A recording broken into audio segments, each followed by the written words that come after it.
Les usagers de Service Nouveau-Brunswick ont dû s'armer de patience aujourd'hui avec la réouverture des points de service. Vous pouvez voir, il y a encore des gens qui attendent en file alors qu'on est rendu en toute fin d'après-midi. Plusieurs personnes ont dû attendre plus de 3 heures pour avoir accès à un agent dans une file à l'extérieur alors que le mercure a atteint près de 30 degrés Celsius aujourd'hui dans le Grand Moncton. Il n'y a pas de numéro, on ne sait pas si on va être servi aujourd'hui.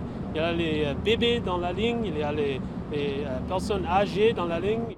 La file d'attente était tout aussi longue à Dieppe. Plusieurs services exigent que les usagers se présentent en personne. C'est le cas, par exemple, des examens de conduite théorique et de la prise de photos. C'est un renouvellement de permis.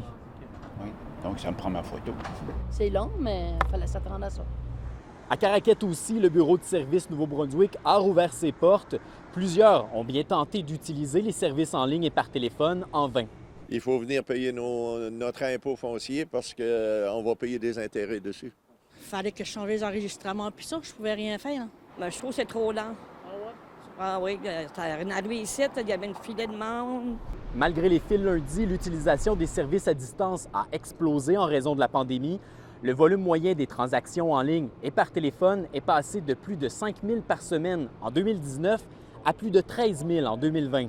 Les transactions les plus communes aujourd'hui sont des transferts des véhicules usagés, aussi des changements d'adresse. La réouverture des bureaux de service Nouveau-Brunswick survient près de 2 mois après le passage en phase jaune dans la province.